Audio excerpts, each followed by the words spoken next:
조합이 나옵니다. 조합은 꼭 기억하세요. 개발사업 전부를 환지 방식으로 하는 경우에 조합이 등장하죠. 여러분 시험 볼 때 전부 또는 일부 이랬는데 원칙은 다 전부로 외워놓으세요. 전부 또는 일부 이렇게 나오는 건 몇 개 안 됩니다. 여러분이 따로 전부를 표현을 전부 또는 일부 이렇게 나올 때 딱 이거 문제가 있다고 스케치해 봐야 돼요. 도시개발 사업에 대해서 조합을 하게 되는 거는 전부를 환지 방식으로 할 때 시행자가 조합이 될 수 있는 거고, 여기 정비사업과 달리 도시개발조합은 추진위원회의 구성 자체가 없어요. 그러니까 이거는 그냥 조합 설립 인가, 도시개발사업 조합 설립하려면 먼저 토지소유자 7명이 있어서 정관을 작성해서 지정권자에게 조합 설립 인가받는다. 그러니까 개발구역이 있다면 개발구역 안에 토지 소유자가 조합을 만드는 거예요. 그럼 토지 소유자가 조합을 만들 때 이들이 만들 때 몇 명이냐면 7인 이상이에요. 여러분 이것도 별거 아닌 것 같은데 나중에 정비법과 보면 정비법 5인이거든요. 5인하고 7인하고 왔다 갔다 합니다. 슬금은 여기다가 5인하고 넣으면 본것 같으니까 못 잡아요. 또 거꾸로 정비법에다 7인을 넣으면 이것도 못 잡아요. 외우는 방법은 정비법은 도시를 부수고 다시 하는 거죠. 우리 옛날에 도시가 부서지면 만화영화 독수리 오영재 오영재 나오잖아요. 다음은 도시개발사업은 황야에서 신도시 만드는 거죠. 그래서 황야의 7인 이렇게 기억하시면 될 것 같고, 그러면 이렇게 해서 만들게 될 때 이들이 우리 정관을 만들어서 도시개발조합은 이렇게 됩니다. 정관을 만들어서 지정권자에게 조합 설립에 인가를 받음으로써 탄생이 되죠. 그러면 정관에는 뭐가 들어가느냐? 개발구역의 명칭, 면적, 조합의 명칭, 사무소 위치, 사업 목적, 사업의 목적, 사업기간, 임원의 수작용, 총회의 구성기간 의결, 대의원의 이사회 두는 내용, 비용 부담, 토지평가 협의회 구성 및 운영에 관한 사항. 요거는 좀 기억해 두겠죠? 나머지는 개발사업이 일반적으로 할 때 그 주체에 대한 명시인데, 개발사업에서 일단 토지평가협의회가 구성 운영에 관한 사항도 정관에 있어야 되고, 왜냐하면 도시개발사업 환지는 기존 땅을 놓고 새로운 땅을 받는 거다 보니까 토지평가협의회가 굉장히 중요합니다. 그 다음에 토지평가 방법, 환지계획 예정지 이런 내용들이 쭉 들어가게 되고, 변경할 때는 인가를 받아야 된다. 자, 조합 설립의 동의, 면적 3분의 2 이상의 동의, 총수의 2분의 1 동의를 받아야 된다. 그럼 여러분 여기서부터 기억할 때 이제 숫자는 외워야겠죠? 지금 보면 조합 설립 인가를 신청할 때는 면적 3분의 2, 수 2분의 1인데 여기서부터는 여러분이 뭘 기억해야 되냐면 도시개발 사업에서는 면적이 많고 수가 작아요. 혹시라도 시험 문제에 면적보다 사람 수가 많으면 잘못된 거예요. 정비법은 나중에 보면 알겠지만 사람 숫자가 많고 면적이 작아요. 그게 요령이고, 여러분 여기서 보면 외울 때 이렇게 외우세요. 조합은 맨날 가보면 서로 돌 던지고 싸워요. 그래서 어떻게 해요? 투석 중이다. 그러니까 투석 중이다. 조합은 투석 중이다. 이렇게 외워서 3분의 2 이상 동의와 총수 2분의 1 이상의 동의가 있어야 된다. 동의자 수 산정 방법, 일단 국공유지를 포함해서 산정을 하되 토지 소유자 여러 명이 공유했다. 그러면 대표 공유자 1명만을 소유자로 볼 것. 즉, 한 명의 토지에 알파, 베타, 감마 3명이 소유권이 있다면 대표자 1명만 동의를 받는다는 얘기고, 다만 빌라를 지었다면 빌라 대지권 8개 호실이 있다면 8명 모두 구분 소유자 각각 1명으로 본다는 얘기입니다. 그 다음에 개발구역의 지정 주민의 의견 청취 공란 공구에 이 분할이 돼서 소유자 증가됐다면 이건 산입하지 말 것. 이런 거죠. 오늘 여기 빌라 지어서 8개를 분양했는데 8명이 분양받았는데 중흥나기 일주일 전에 개발구역 지정됐어요. 일주일 후에 여기 빌라가 지어져서 중흥 떨어졌고 8명이 등기됐다면 8명이 다 동의되는 게 아니라 1명만 된다는 얘기죠. 자, 그 다음에 동의 순서. 국공유지를 제외한 사유재산 면적에 대해서 동의를 받은 후에 그걸로 동의가 됐다, 투석중이 됐다면 끝이에요.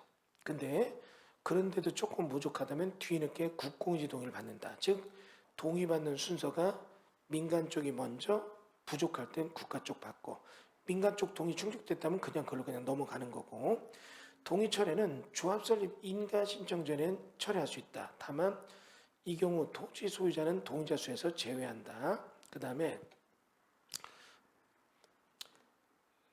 면적 3분의 2, 수 2분의 1의 동의를 얻었는데 인가 신청하기 전날 한 명이 빠졌다면 그 사람은 제외하고 수치를 다시 맞춰야 된다. 동의승계, 동의한 자로부터 토지를 취득한 자는 조합 설립에 동의한 걸로 본다. 근데 이 취득자가 조합 설립 인가 신청 전에 동의를 철회한 경우는 그러지 않다. 즉 이거죠. A가 동의를 했는데 땅을 누가 비싸게 준다니까 알파한테 팔았어요. 그러면 얘는 동의한 걸로 본 거죠. 근데 얘가 동의하자마자 동의를 이게 조합 설립 인가 전이라면 철회했다면 얘의 숫자는 빠진 걸로 본다는 얘기죠. 자, 조합의 성격, 조합은 법인으로 본다. 공익상의 사단법인으로 봅니다. 설립 등기, 조합이 설립인가 받을 때 조합 대표자는 설립인가 받은 날부터 30일 내에 주된 사무소 소재지에 등기해야 되고 성립 시기는 등기해야 성립된다. 민법 중 사단법인에 관한 규정을 준용한다. 뭐 이 정도는 여러분이 기억하셔야 되고 도시개발사업 조합원의 작용, 토지 소유자로 한다. 끝. 토지 소유자 5자 외에는 없다. 이걸 혹시 조합원은 도시개발구역 안에 토지 또는 건축물 소유자를 한다. 아니죠. 환지 방식이니까 땅에 대한 소유자만 나오는 거고 건물은 어떻게 해요? 수용당하는 겁니다. 다시요. 토지 소유자 등으로 한다. 일반적으로 등이면 지상권자를 얘기하는데 여기는 지상권자는 조합원이 될 수 없다.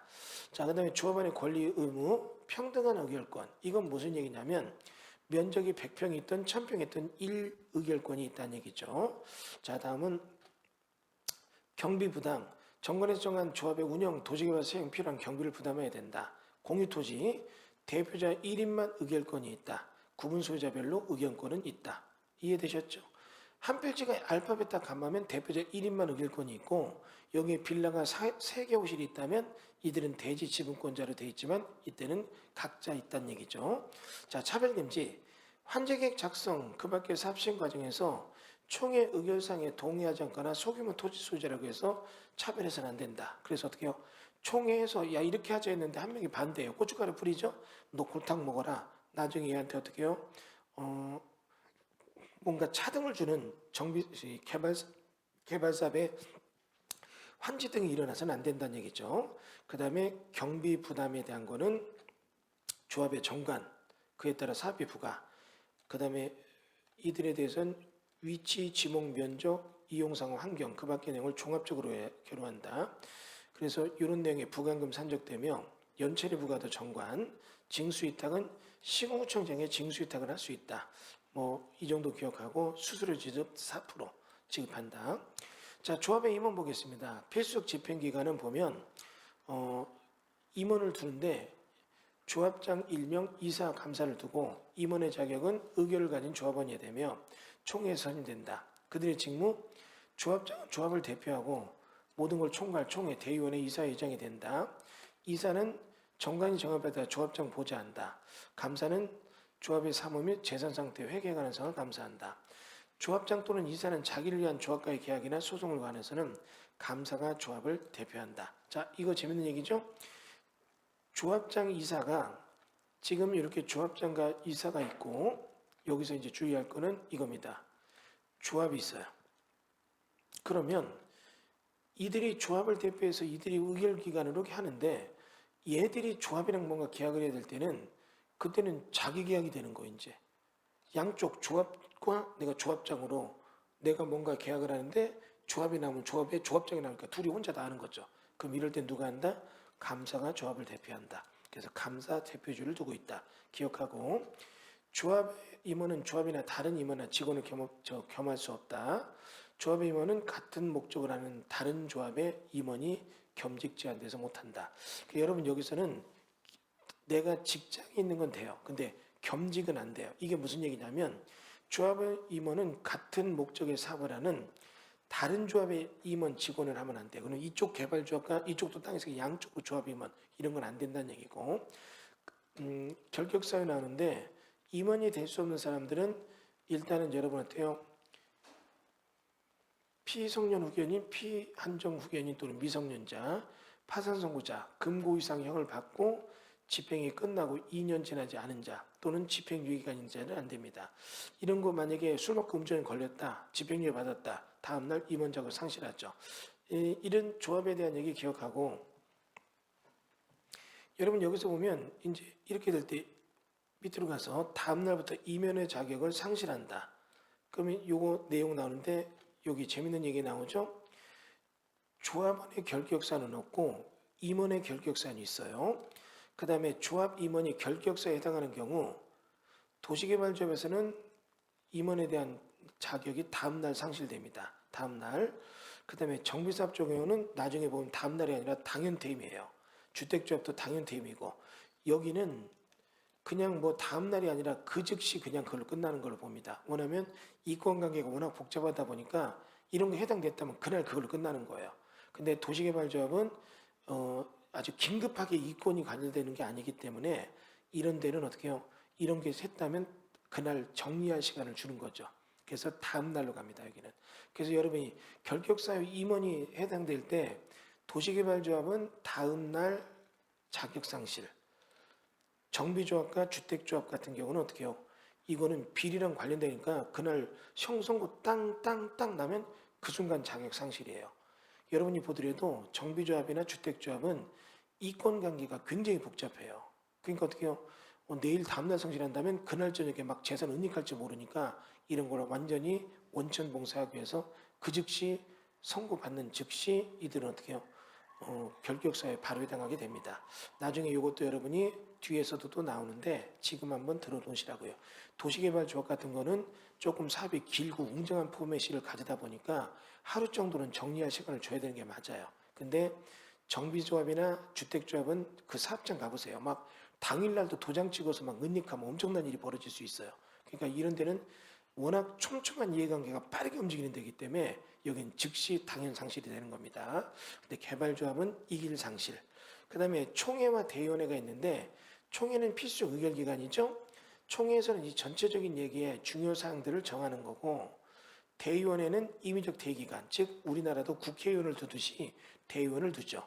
그러면 조합원 수가 50인 이상인 경우는 총회 권한을 대행하기 위해서 대의원회를 둘 수 있답니다. 두어야 한다가 아니라.